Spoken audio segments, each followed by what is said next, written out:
Hello, everybody. Welcome to our third session, where we're going to start moving into some of the sort of more practical. Well, we've been discussing practical stuff, but really sort of the nuts and bolts and clerical elements of applying to PhD programs.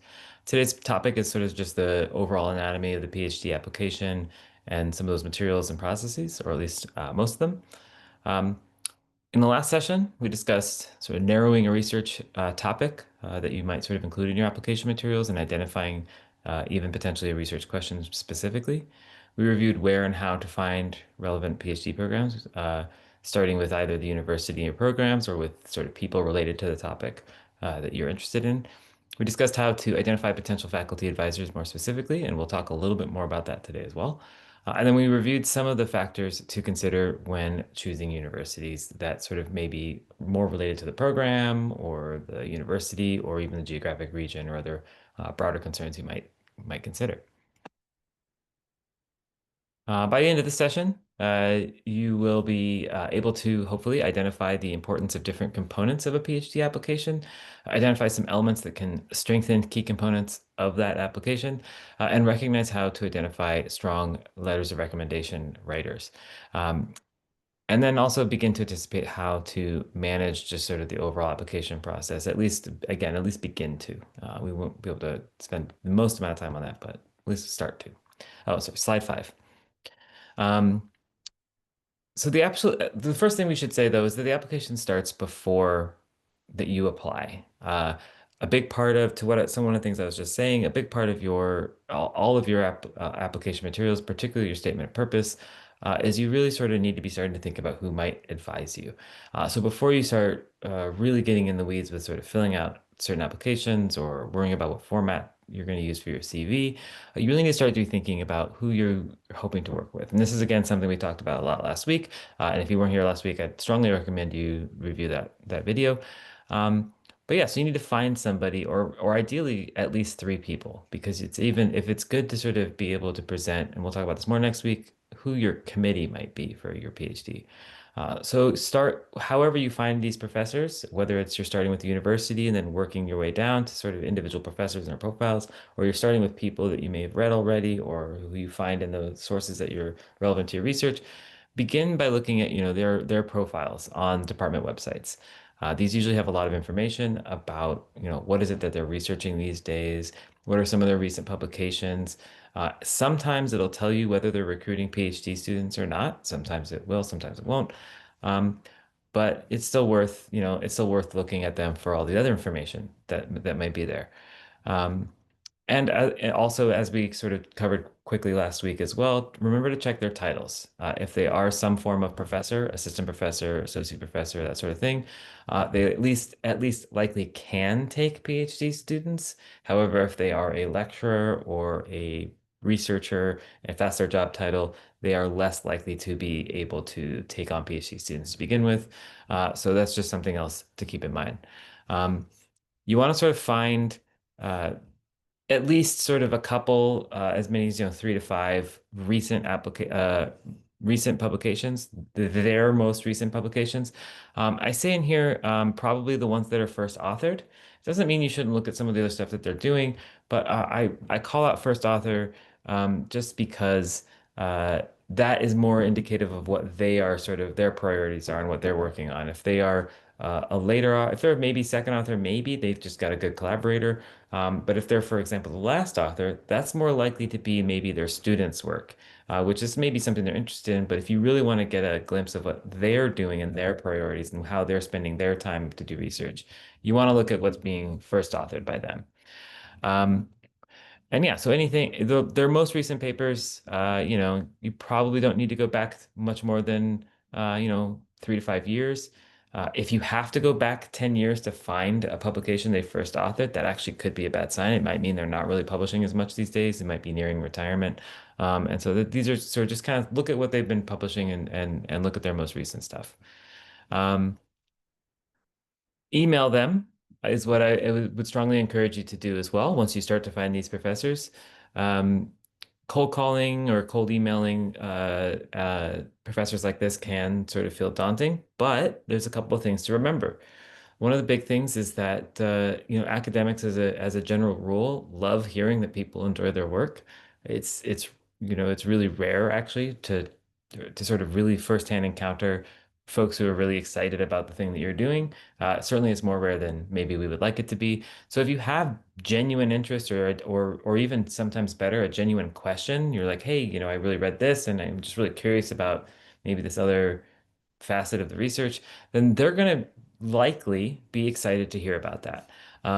Just ensure that you're asking it from a place of genuine interest, right? So approaching this cynically can be maybe actually even a downside. You want to be looking at people you're generally interested in working in. So it makes it easier for you to come up with questions, but also, you know, shallow attempts to sort of just ask a random question to sort of ingratiate them can potentially hurt you more than it can help you. So really just sort of use your judgment and again just contact people you actually want to work with. It makes it a little easier to do that. Mention what you enjoy about their papers and why. Mention the research topics that you are hoping to work with, perhaps with them, if they are taking PhD students. Which, yeah, if it doesn't say it on their profile, ask if they're taking PhD students. If not, again, already specified, explain that you're interested and why, and hopefully within conjunction with the previous bullets, it should be a clear why. Um, it can be useful sometimes to include a resume or CV, or at least a very brief summary of sort of related projects that you've completed that have sort of led you to your interest. But you want to the final bullet point, you want to keep these emails really concise, right? If you send them just this massive love letter where you're, standing over them and their work, that can, kind of set that relationship off on the wrong foot. You want to really sort of just be reserved, be concise, be clear, and just be like, hey, like this is somebody who might be is going to be a future, senior coworker essentially. So you want to sort of have that professional and sort of concise interaction. Um, these conversations are an important invisible part of applications. Even if the person you're reaching out to isn't on the admissions committee, both you expressing interest in working with them and your application, if they pass even this, sorry, uh, if your sort of application passes the initial cut, uh, they will likely be asked for an opinion. And even if not explicit, the admissions committee may notice the difference in response between someone who, has spoken with you even briefly and a person who is only engaging with your application, right? So the fact they can be like, oh yeah, that person reached out, it was brief, but I had a nice email conversation with them. They seem to be sort of engaged. Versus like, oh yeah, let me look through that sort of stuff can really, really be helpful. Slide 6. So this is a basic inventory of the actual application itself, right? As we get to the sort of visible, explicit components of the application, right? Core items are the sort of administrative application form, which I'll cover very briefly in a moment. Statement of purpose, letters of recommendation, resume or CV, transcripts, application fee, uh, and then sort of secondary ones that are sometimes optional depending on the program, such as a personal statement or personal history statement, as it's sometimes called, your GRE or TOEFL, I'm not really not sure how to say that last acronym, scores, a GitHub profile perhaps, or some other portfolio, and even sometimes potentially a writing sample. The statement of purpose is easily the sort of hub or most important element of your application, so much so that we will actually be devoting an entire session next week to discussing it. Um, and a later session will even sort of involve an opportunity to sort of peer review and sort of discuss some pieces of that so that you can sort of even more develop it. Um, and sort of think through what each other are looking at um, to hopefully improve it. However, because we're spending so much time on that, we'll only be sort of introducing it today and then really spending time on all the other materials today. So yeah, let's go over the core application materials. Um, yeah. The first one, again, administrative application forms. In a perfect world, I really wouldn't need to spend any time on this because it should be relatively straightforward. However, these can be they can vary greatly between institutions, so it's good to sort of know that ahead of time. And I'd rather you heard that from me than sort of find out by surprise at the last minute when you're sort of trying to get all your materials uploaded before the deadline. Um, Some of them can sort of just kind of be annoying, but other ones can actually really punish you for submitting that application late because they can suddenly introduce very late in the, you'll be going through pages of application and suddenly it's like, oh, you need this other thing. Or um, sometimes they'll even ask you to sort of repeat large portions of your CV or different statements in some new separate format. Um, yeah, but at a basic level, they ask for your demographics, what you're applying for, that sort of thing. Um, it's good to sort of essentially what it really comes down to is it's good to sort of start your application account and get access to these forms early on in the process so you just kind of know what other weird stuff it might be asking for and what order it might be asking for and that sort of thing. And confirm which materials they're actually requesting because sometimes there may be some inconsistencies in presentation from like the program website and the actual application system. All right.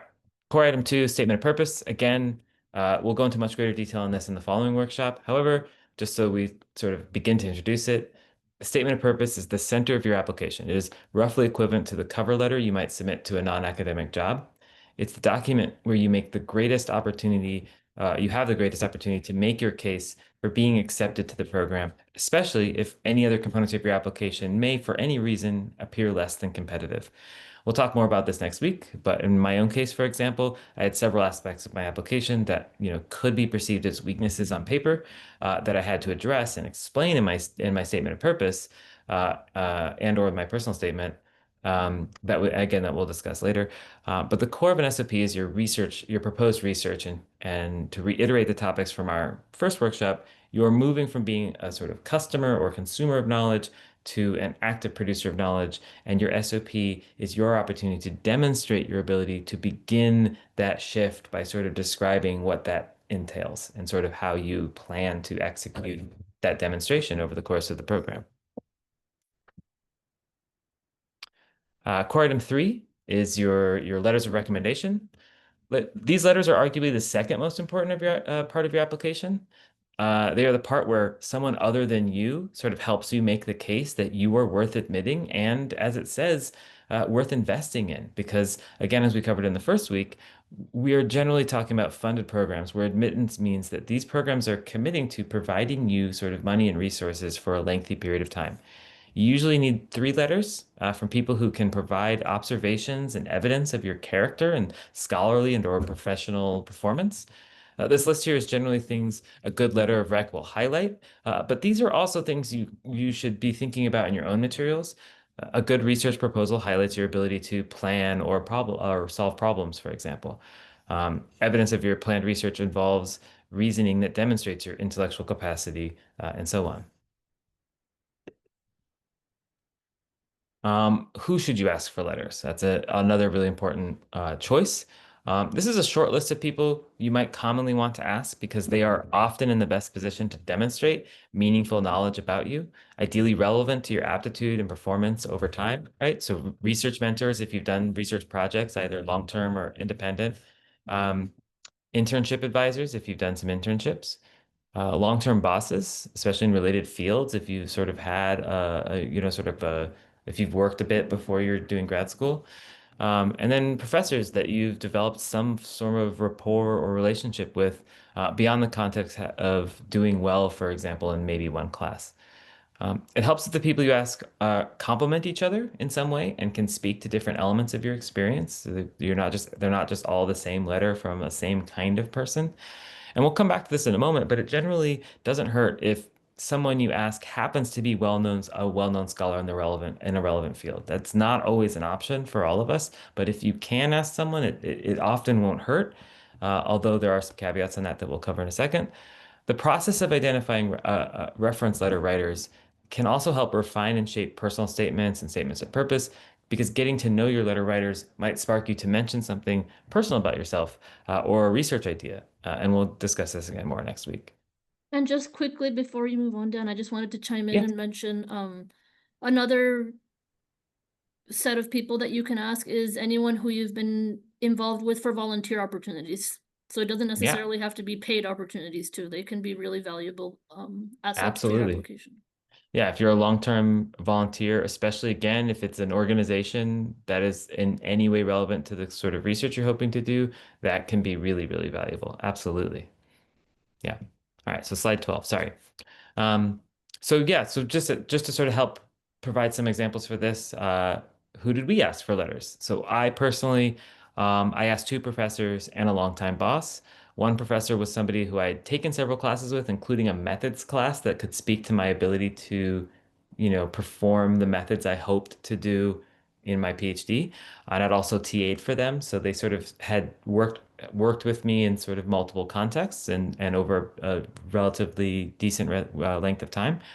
I had another professor. This was probably my weakest letter, but it was a professor that I had a couple classes with, and we did sort of have a bit of a rapport that extended somewhat outside the classroom. But he was also a relatively well-known person in the field, so I replace someone else that was similar to my first letter with him because as we developed that rapport in my master's program, I figured that might help me as well. So he could also speak to sort of my ability to engage with certain topics in a discipline that he was sort of respected in. And then the last one was a long-term boss. I worked as a security analyst for a long time before I do my PhD. So I had a boss who just could speak to the fact that I performed very professionally over the course of the 5 years I worked for him. And so that he didn't speak to anything academic other than sort of my basic level of problem solving and reasoning. But other than that, it was primarily a professional letter. And then Karen?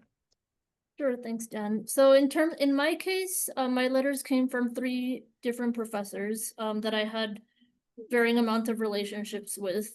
The first one was a professor who I researched with for a year. He was a clinical psychology professor, and I maintained a relationship with him and his lab after the fact. That's really important because sometimes you might research in a lab, realize, or not just not a lab, but another research type of environment as well, and realize, okay, maybe that's not for you, and you leave, and the relationship stops there. But in my case, I continued in touch with them, even though I wasn't actively in that research area for the PhD programs that I applied to.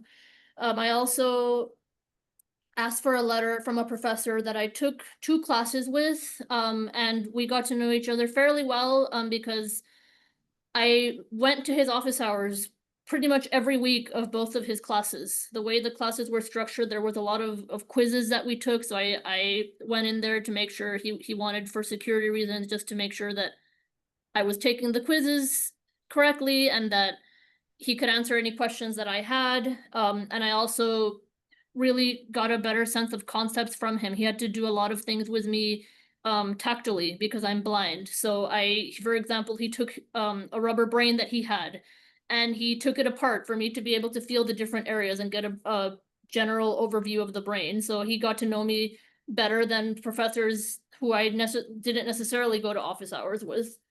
And then the third person I asked for a letter for was a professor who led I was in my honors program for the psychology department where I went to undergrad.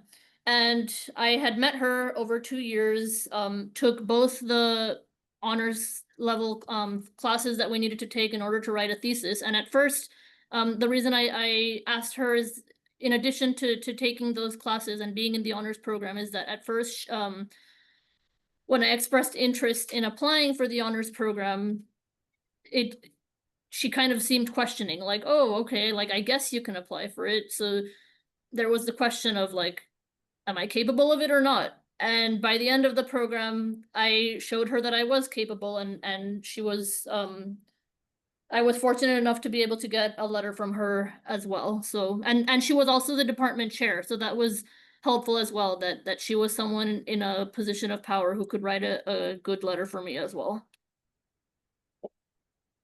Yeah, office hours, that's a good shout because office hours is a great place to start. Office hours are highly underutilized by undergraduates Mm-hmm. in every institution I've ever been affiliated with.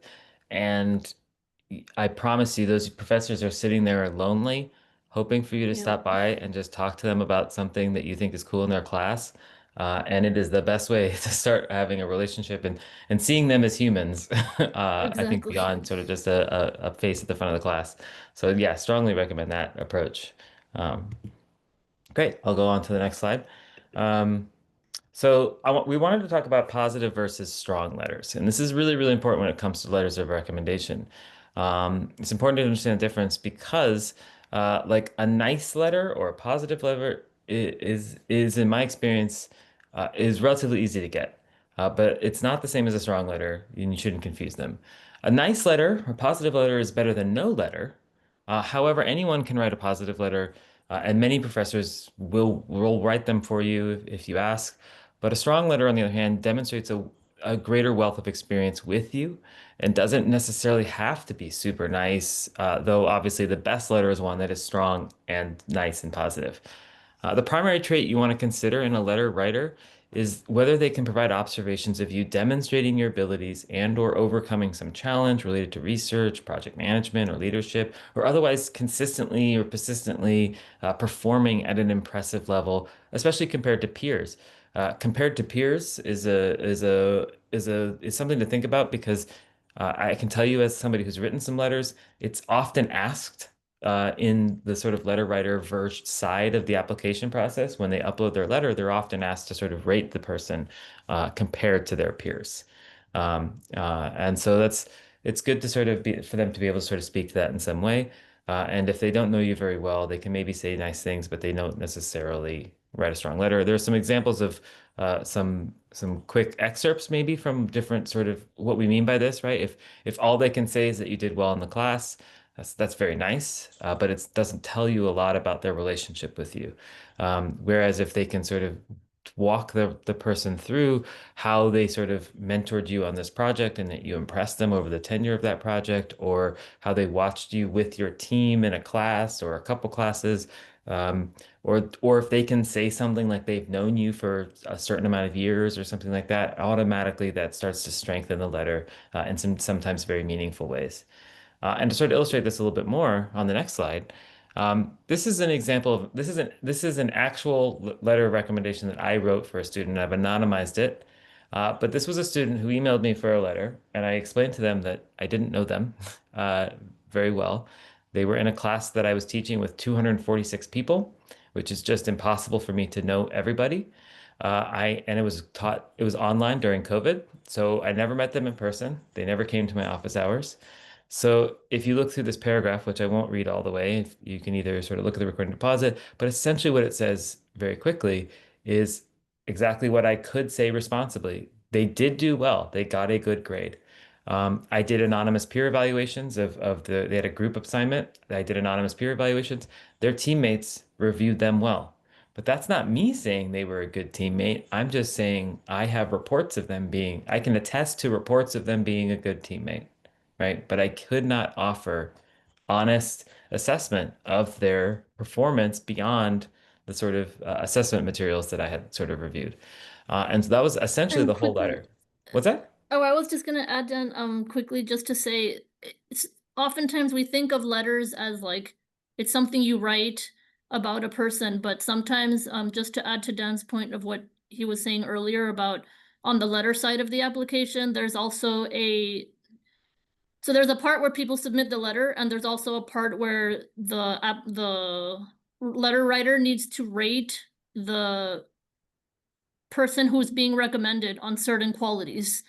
Yeah, So if they don't know you as a person, if all they have for you, by they meaning the letter writer, if all the letter writer has for you is the grades and on each of the individual assignments, maybe some reports, like in Dan's example right now, of students giving reports of the person being recommended, it's hard for the letter writer to be able to say, okay, this person is an organized person. This person is a responsible person. This yeah, person is, I don't know, good at collaborating with people. For example, the soft yeah, skills are harder to rate than yeah. if we don't if the profs don't know you, Right. is my Yeah, point. it's usually a series of sort of Likert scales, right? Strong Mm-hmm. agree to strong disagree, or on a scale of 1 to 5 with an NA.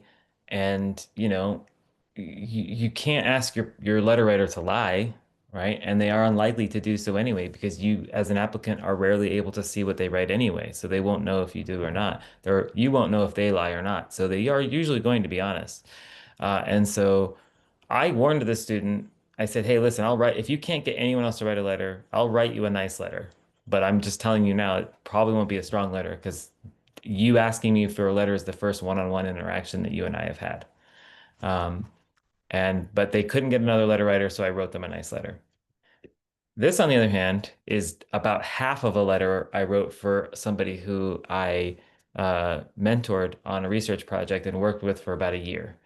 And again, I'm not going to read the whole thing, that would take up way too much time, but it essentially provides three examples of things that they were doing, right? I'm talking about how they overcame a challenge while they led efforts to publish a paper on some research. They um, were a really good project manager that set a really good example for other folks that were doing that work, you know. So I was able to sort of really speak to not only their sort of intellect and their contributions to research in a sort of meaningful methodological and disciplinary sense, but I was also able to speak to their sort of professionalism and their ability to sort of manage people and also processes over time over the course of that year. So yeah, I was able to really not just tell the people reading the letter that this person seems good, but I was actually able to provide evidence and that sort of showed them why I think that, right? And how I sort of came to that conclusion. Um, so yeah, so that's more of a strong plus good letter. I also do want to mention that, like I mentioned before, how it can be nice to have someone who's, you know, more well known. That being said, if the best letter you can get from someone who's more well known looks like the previous slide, right? Like this slide, then it can probably be more beneficial to get another person who can write one like this slide, right? Who maybe isn't as well known, but they can really sort of write a stronger letter. Um, it's likely going to help you more in most cases.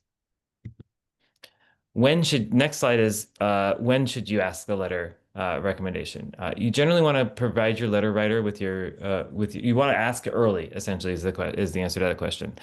Sometimes they can need a lot of time to sort of make sure they prepare, or they may want to look over your materials, which they may not be able to do right that second and stuff like that. So you want to ask early as possible, to sort of give them time to sort of process that request and get the information together that they need to write a letter. The actual writing of the letter may not take very long, but sort of the preparation for it can sometimes take a little bit of time. You generally want to provide your letter writer with, for example, your statement of purpose, or sometimes your personal history statement or personal statement, generally as early as you have a draft of that or that's sort of presentable. Some letter writers will actually even ask you to write a draft of the sort of letter you want or that you think is best, not because they're going to just take that and put their name on it, but because it gives them a better idea of sort of how you think you're presenting yourself. And then they'll sort of edit it and take what they think is useful to or applicable to their sort of perception or experiences with you. Um, but yeah, so we're currently in early October. So essentially, if you look at this timeline, pretty soon is when you're going to want to be asking people you've identified and trying to confirm that they can write a strong letter of recommendation if possible. So thinking about that pretty soon as the sort of application process gets closer and closer. And then, yeah, because most applications are due in sort of December. So yeah, thinking about that. Next slide. How to ask for letters. Now, this one's tough. It really depends on your relationship with the writers. Ideally, and this is obviously not always the case, this was not the case with all three of my letter writers, I can tell you. Um, these people, you already know them very well, and if that's the case, it can be fairly natural to ask them. And in fact, if they are academics, they get it. Yeah, I'll come to that question in a second. Um, they sort of expect people to ask them for letters, and there's a lot of sort of pay it forward, right? They had to ask people to get their letters to get into grad school, so now it's their turn, right? I'm in that boat now. I asked people for a lot of letters over the course of my, you know, towards the end of my undergrad and throughout grad school. I now am in the position to write other people letters, so I try to do it whenever I can, even if sometimes it's, you know, a nice letter. Um, if they aren't academics, you are likely going to have to provide a bit more sort of help to sort of help them understand like what the expectations are, what you need out of it, that sort of stuff. But you know, even people in industry or in other positions are likely have, if they're in a position of authority, they've likely written some letters, but you know, they are going to need to know how what they're highlighting might be different. Um, if it's somebody that whether it's somebody you know pretty well or somebody you really, but even more so if it's somebody you have a less of a lengthy relationship with, it's really important to be as specific as you can in terms of like what you need, what they're going to need. Um, you often want to give them information about the programs that you're submitting to, what the deadlines are. Um, you may even want to suggest a brief meeting to sort of have a sort of calibration to see like, oh, these are the expectations and that sort of thing. Send them materials, etc., and stuff like that. Um, It's also important to keep yep. in mind, in addition to sending them materials, and giving them all the logistical information, let the letter writers know what you did with them, because professors go through a lot of students and they might not necessarily remember how you contributed to their research. So it's a good idea to, in addition to giving them your application materials, it's also a good idea to maybe just write a short little paragraph and say like, okay, I participated in your lab as a research assistant from fall 2023 to spring 2024, helping with data collection on this project. So that way they would have a better idea of what to say in the letter. It could jog their memory a little bit. Yeah, thank you. I'm also replying in chat. We had a question about advice for rising undergrad seniors aiming for grad school and or industry. So they're not maybe not sure it's certain yet. What's some things you could do? I would say, I mean, internships are good either route. Well, no matter what route you're going, if you can do an internship, it's gonna probably be helpful. It's also good for potentially identifying letter writers, again, regardless of where you end up going. Um, Oh, so and also before we move on, actually, Harper asks how many letters is it reasonable to ask one recommender to provide? Uh, that's a tricky question, and it really sort of depends on how well you know the person. That being said, writing one letter versus, six letters isn't is there's a diminishing return of effort on their part, right? They'll personalize the letter a little bit for each institution, but at the end of the day, right, once they've written their first letter, it's relatively easy for them to sort of adapt it to other institutions. And again, if it's an academic, that's a relatively small ask if you're sort of applying to several programs. What I would just recommend is that you are upfront about how many letters you're hoping to get from them early on, and make that part of the conversation, especially if you schedule a letter with them about, what your plans are and sort of what you're up to and what you're hoping to get up to in grad school. But yeah, it's a good question. And related to that, one way that you can help to make the process easier for them is to create a shared spreadsheet. If you know that you're applying to 6, 7, however many programs, create a spreadsheet that keeps track of like what program you're applying to, when the letter would be due, the when you sent the referral, when you sent them the request to write a letter, and that way, if you have it shared with them, then they can letter writers can update the sheet. So have a column that says like letter progress. Is it submitted? Is it in progress, or is it not started, for example? Then that way they can update the sheet and you don't have to email back and forth many times. So you can save each other time that way as well. And then make sure that you send them an application request after they agree to write the letter. Don't do this before. Make sure that you've spoken to them or communicated with them first. And then send them all of the application components and the instructions all at the same time. Don't send them these things separately. That way they have more time to write it and they can be more efficient with their time.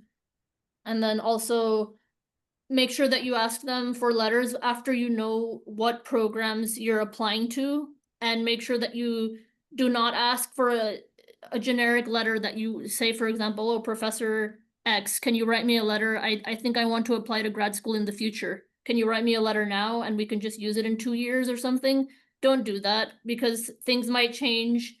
Keep a relationship with them throughout your time post graduation, and then when you're actually applying, ask them for a letter, because some won't start writing the letter until they actually get the submission request from the online systems. Yeah. All right. So We are starting to run tight on time, so we're gonna have to move on. But I did get a private message that I'm going to answer really quickly. Um, before we move on. And then I'm going to say we have to really sort of stick to application materials as well, because this is a little bit off topic, but it's a really good question.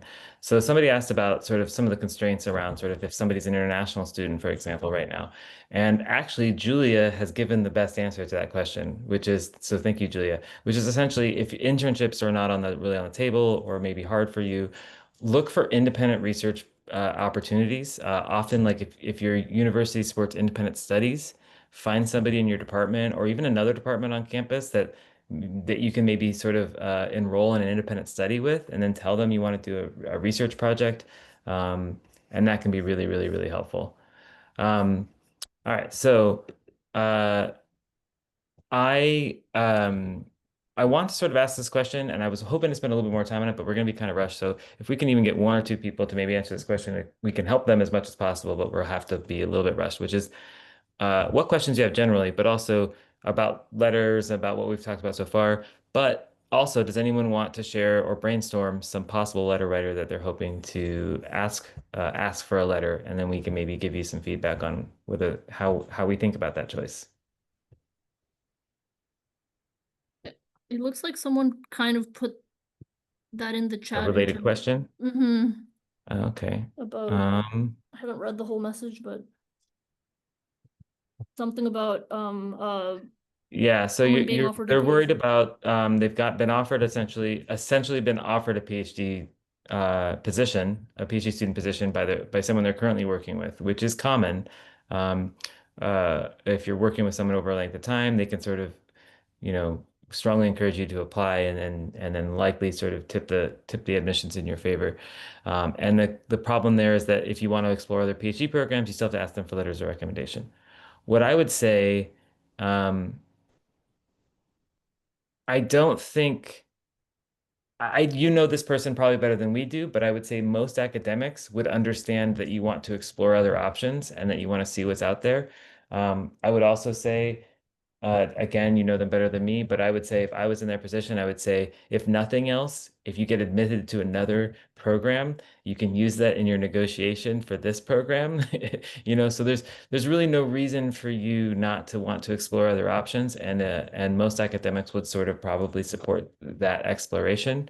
There's also a lot in academia, sort of, you don't want to get there's some forces in academia that say you shouldn't get all your degrees from the same institution. You should sort of see other places, so you don't get stuck in sort of an echo chamber.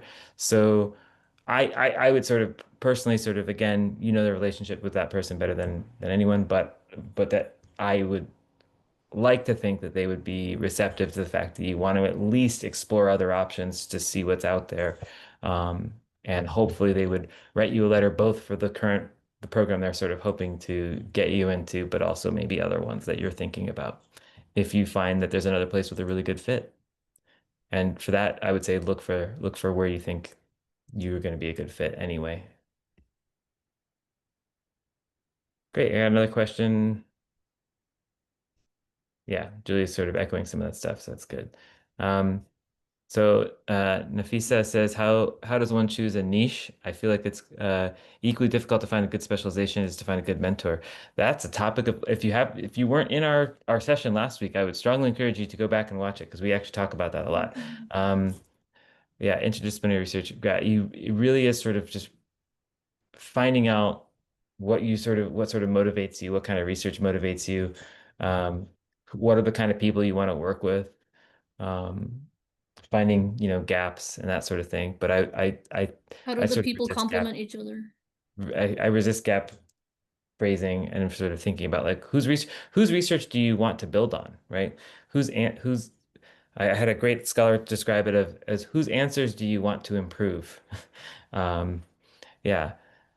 So, I mean, I think it's really thinking about just like what is it that motivates you. All right. So I think if one person has like a potential letter writer that they would want to ask about, then that we can answer that question really quickly. But otherwise, I think we got to move on for time.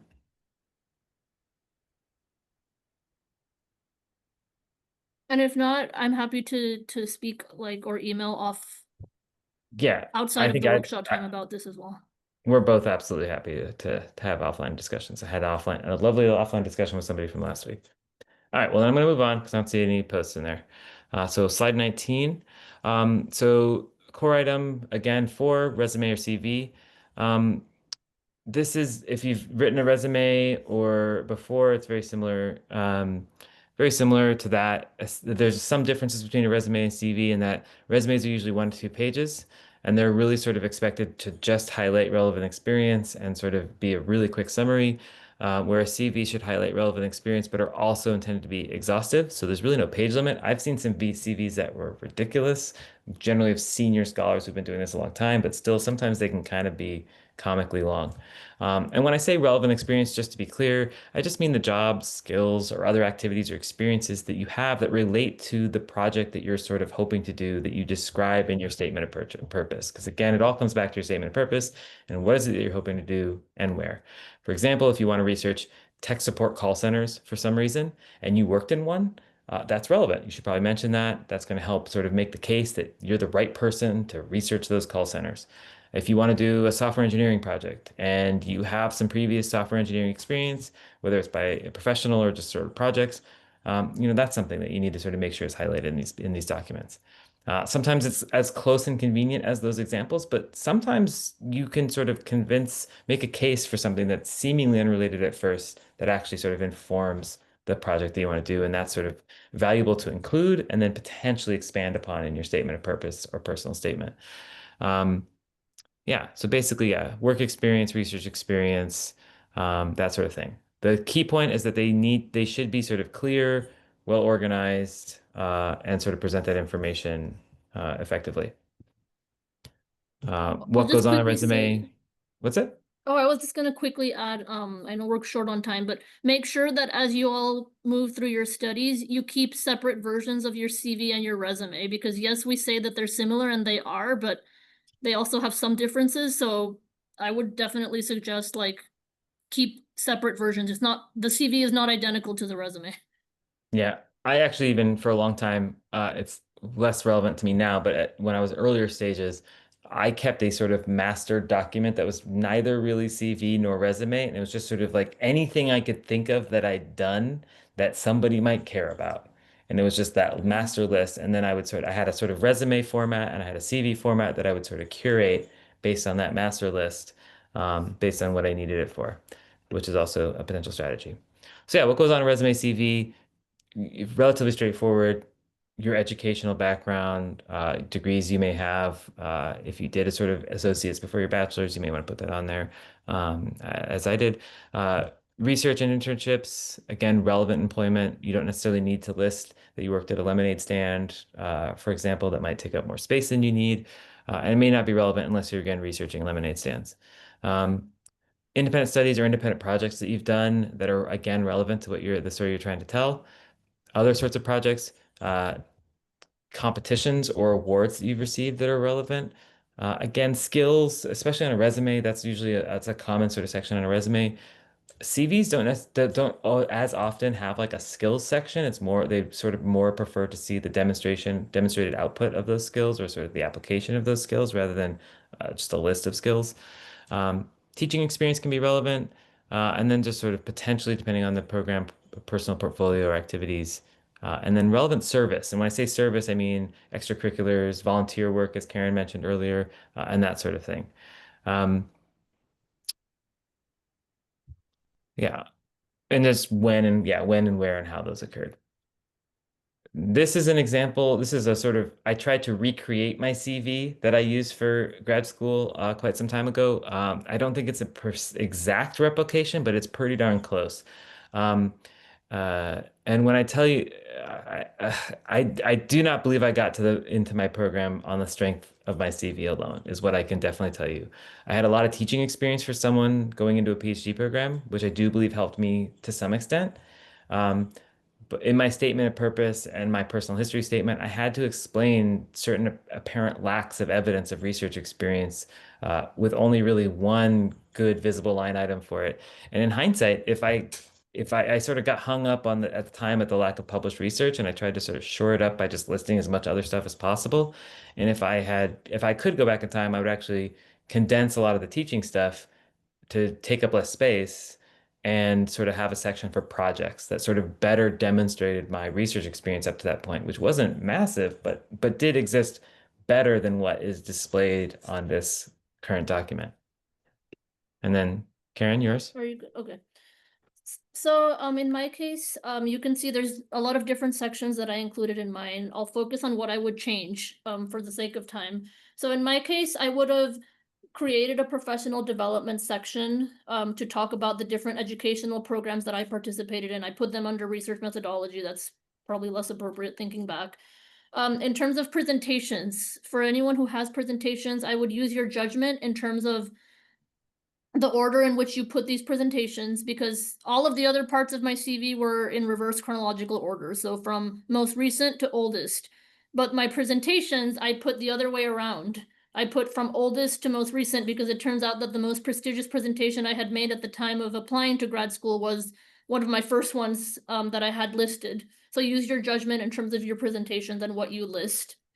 And then in terms of professional, make sure that you're consistent in terms of mentioning dates and whatnot, because in my case, for the professional associations that I had on mine, I did not put year ranges. So make sure that you're mentioning dates consistently, that you're putting in, if you're spelling all the month out, spell it out throughout the CV. If you're typing only the first 3 or 4 letters, be consistent about that as well.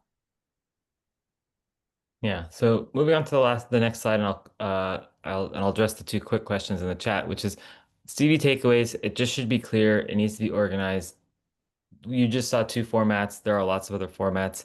It needs to inventory or summarize your past experiences and skill development over time, but does not need to answer every question that could happen. But important information on it or missing should be addressed in some way in other accompanying materials. Which gets us to Anthony's question: is, are we making the case for experiences relevant in the CV itself by its presentation? To some extent, yes, right? How are you organizing, ordering, highlighting, bolding, italicizing should help sort of make the case for relevance. But if you find something that you don't think it's obviously relevant, that's something that you want to sort of shore up with other materials. And then Kyla, would you put scholarships you've received on your CV? Absolutely. Those are Yes. rewards that you've achieved for your performance, and so you should include that. And if you have the percent of people that receive that scholarship or fellowship, put that as well. So like a 3% Yeah, funding rate, for example. absolutely. And then slide 24 for you, Karen. Okay. So this is going more into the core items 5 and 6, which are the transcripts and the application fees. So in this case, transcripts, it's more or less just covering what classes did you take as an undergraduate. Sometimes admissions might only want your most recent institution. So in the case of if anyone is a transfer student transferring from a university or from a 2-year to a 4-year university, the graduate programs might only want the last university where you're getting your bachelor's from. And it's also important to keep in mind they will take unofficial ones at first in most cases, but later on you may need to submit official transcripts to the location where you end up choosing to attend. Regarding program fees, these applications do cost. There is a charge for applying. However, keep in mind that there's several different ways that you can get fee waivers for applying to these programs. So don't let cost be a factor in saying, oh, this application is $100. Nope, I'm not applying there. Don't do your homework and check what fee waivers might be available. In my case, for example, I participated in a research program called McNair Scholars, and there was a fee waiver to be able to cover the costs that way as a McNair Scholar. So do your homework and check as well. And then make sure Next that slide. you're, oh, Never mind. No, never mind. Go ahead. Sorry. no worries. Just make sure that you're looking up information about each program and try to plan as you go, in terms of fees and fee waivers. All right, so we're gonna move to secondary or optional application materials. Sounds good. So in terms of the last parts of the application, they're not always required. These vary in terms of from school to school whether they want them or not. So some programs might not even accept these materials. but you never know. Some of them might be required. So for example, oh, never mind. Sorry. Just make sure that you're getting we're going to give you some, we're going to make some time to give you a sense of what these materials are, so that in case they do come up, there's no surprises. Oh, and then the next slide. Okay. So here we've talked about the statement of purpose, and that talks more about yourself, only enough in order to be able to contextualize the different it's a more of a discussion of your research plans, whereas the personal statement or the personal history statement, it's more holistic in terms of talking about you as a human being. So you're a soon to be professional. What does the admissions committee need to know about you as a professional? As a human, what skills do you have? What challenges have you overcome? And we'll talk more about both of these statements next week, in the following weeks. And it's important for you to convey how aspects of your personal experience, how are they relevant to your future journey? Or think about it like, what aspects of your past, of your family, of your professional culture, etc., how have they motivated you in order to want to even continue into a PhD program? What challenges have you had or have you overcome, in order to, and how have those challenges informed your interest in these types of programs? And these can be sometimes more personal, but they should also really focus on the professional experiences that you bring. So if it's something personal that's not related, it's better not to mention it. And you'll often have a prompt that talks more about these experiences. They'll ask you what they would like, so make sure that you're following the prompt. And let's see what else. It's also important that you find your own story as you're writing these statements. And in the presentation of today's talks, like, we've talked briefly about them, but we'll be going into more depth. And then the next slide, Dan, please. So in this case, the next item to keep in mind is that sometimes universities will ask for a graduate record exam or a GRE. These are similar to what you the SATs that we all might have taken in order to be able to get into undergrad universities. That's the GRE is the equivalent to that. For those that are international students, they might also be asked to take a TOEFL, which is the English language proficiency exams. And returning to the GREs, these are increasingly becoming more optional, or they're not even asked for. So use your judgment as you decide.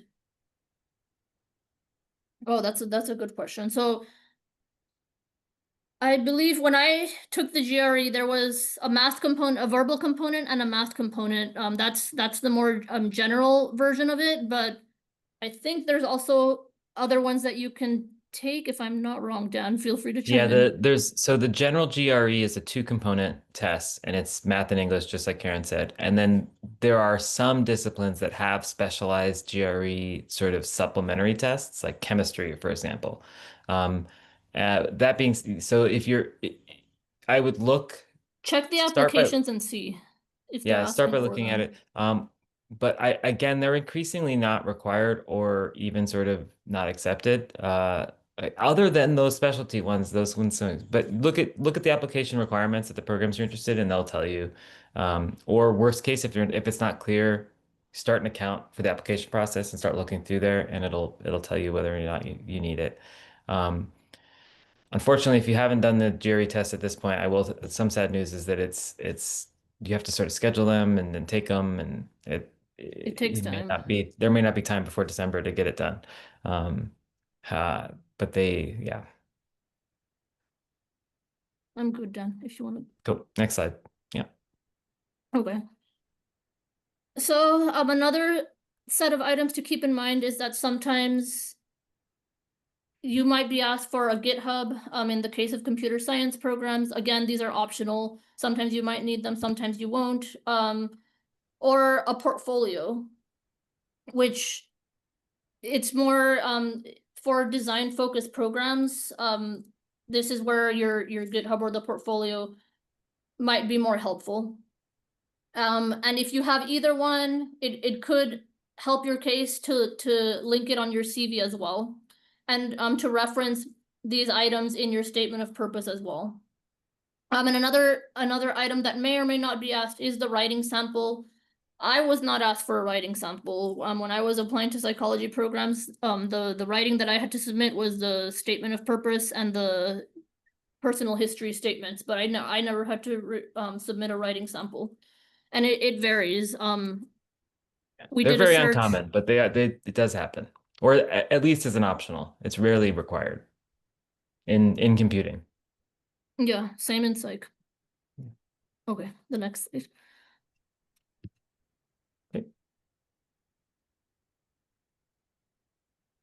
So just keep in mind as you all are going through these applications, now or in the future, that these applications take a long time. So give yourself time to do them. In a lot of cases, for example, when you're writing, when you're requesting a letter of recommendation, the system might take some time before the letter writer even gets the request. So you're not the one submitting the letter. The system is sending a request to the professors to send a letter. So make sure, the point is, give yourself time in order to create the profiles, in order to fill out the different pages, and in order to be able to request the letters from faculty members or others. Don't leave this to the last minute, because I mean, there's some pages of the application that might get locked if other pages are not filled out. And then make sure that you're also backing up your application materials to another location, other than the computer where you're working from as well. The next slide, please.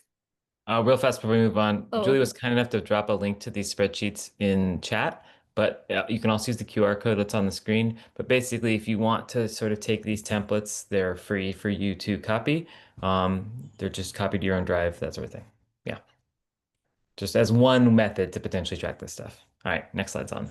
Thank you.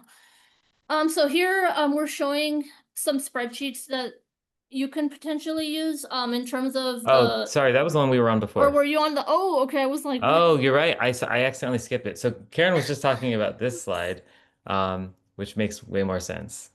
Okay, now I we're was on this confused. slide. Okay. I'm so No, sorry. no, no, Go no. ahead. That's okay. Thank you for clarifying.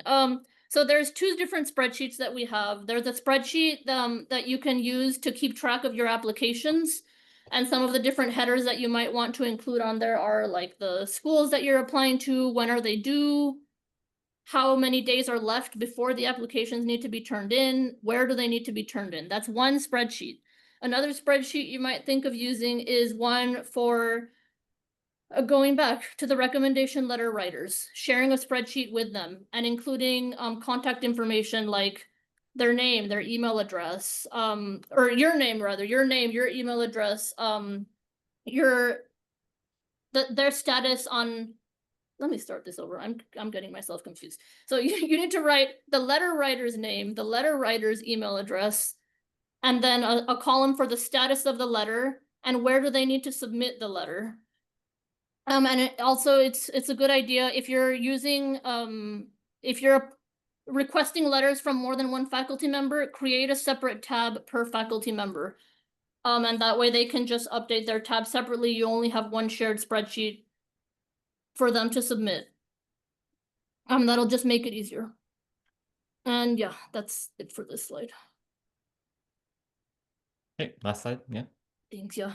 So, in terms of next week, we have several questions that are here listed on the slide. We would really appreciate if you would please take some time to try to reflect on these questions. We're going to be using these questions as part of explaining how to write the statement of purpose. So you've noticed these questions keep coming up over and over throughout the week. So take some time to reflect on them. It's going to help you as we talk more about statements of purpose and personal statements. And the next slide. And here, in case anyone would like to reach out to us, to Dan or I, is our names and our email addresses as well as our titles. So please feel free to reach out if anyone has questions after the workshop today or in the future. Yeah, absolutely.